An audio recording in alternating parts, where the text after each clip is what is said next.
Welcome back to the Wild Wisdom Full Moon Practice. I'm Michelle MacEwan. Each month, you are invited into a practice designed to support your spiritual life in a grounded, lived way. These practices draw on the rhythms of the earth and the cycles of the moon, offering reflection and simple ritual you can return to throughout the lunar cycle.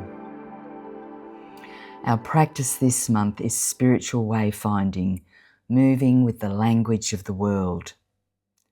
This month is a blue moon. A blue moon occurs when two full moons fall within the same calendar month.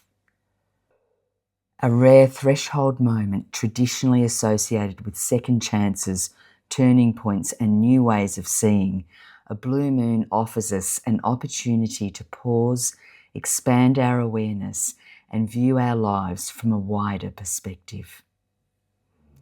We've always expressed the language of the world through story, symbol, prayer, silence, dreams, creativity, and relationship, ways of accessing and expressing deeper wisdom.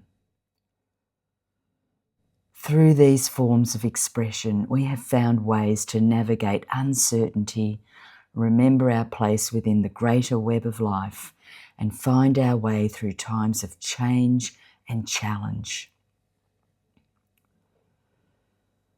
Throughout this month, we have been paying attention to what speaks deeply to us.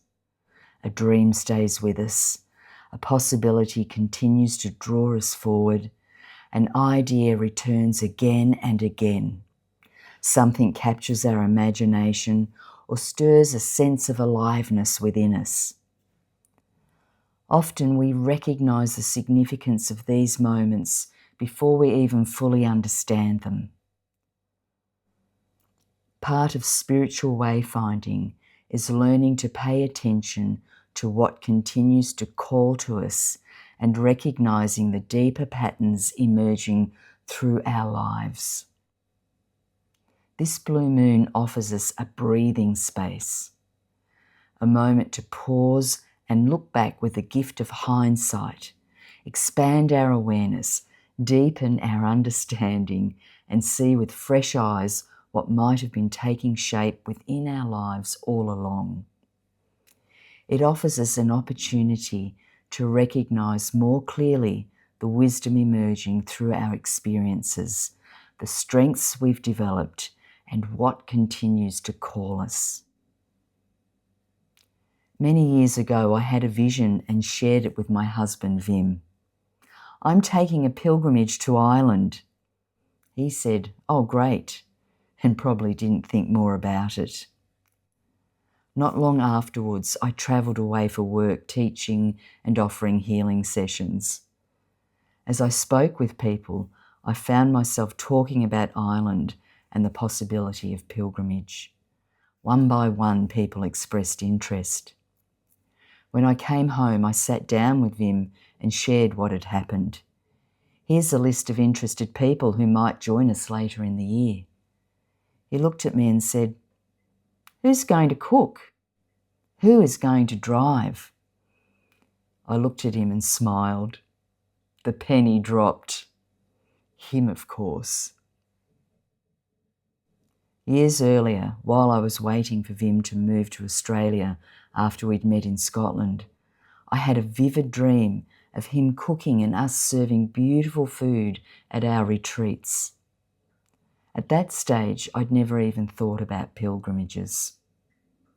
Standing in the kitchen all those years later, I suddenly remembered that dream.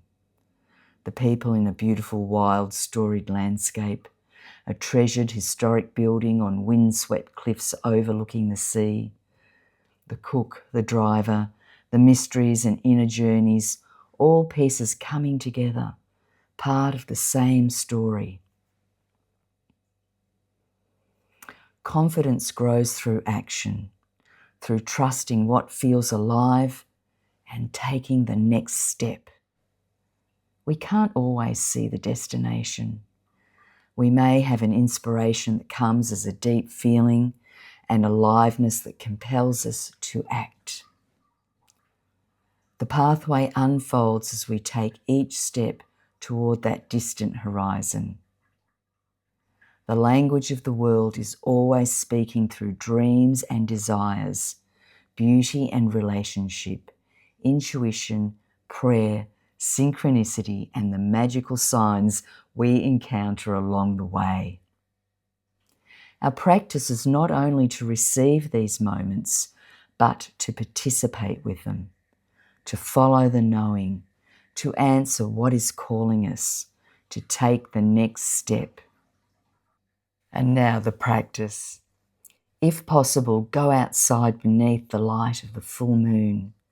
If the weather is wild, light a candle and create a quiet space for yourself. Stand with your feet hip-width apart and allow your body to relax.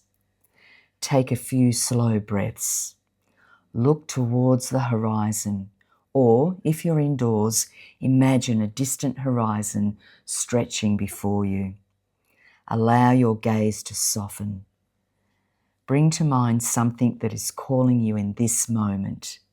It might be a dream, a vision, a creative impulse, a new way of being, time with family, a project you wish to begin, a place you feel drawn to visit, or a pathway you want to follow. Hold it gently in your awareness. Now, in your mind's eye, see yourself taking a step towards it. Just one step. As you do, notice what arises. If resistance appears, allow it to be like a cloud moving across the sky. It comes and it goes. Bring your attention back to the horizon. See yourself taking that step. Feel yourself moving towards what is calling you. Quietly affirm, I am taking this next step. Stay with this for a few moments. Each time your attention wanders, return to the horizon and see yourself moving forward one step at a time. When you feel complete, spend a few moments reflecting or journaling. What is the next step? What would it mean to honour it? Before you go to sleep, ask for a dream to help you to be open to receive the energy, confidence, and clarity needed to take that step. Keep your journal beside your bed and remember, the pathway unfolds as we take each step. Thank you for listening. If this resonated, please share it with someone who might appreciate it. I create these podcasts to support a deeper way of being, one that brings a sense of belonging, steadiness, and connection to life. And if it reaches someone who needs it, it can make a difference and help this work find its way to others. You can also subscribe to my free monthly practices via my website, michellemacEwan.com.au. I'll be back with more very soon.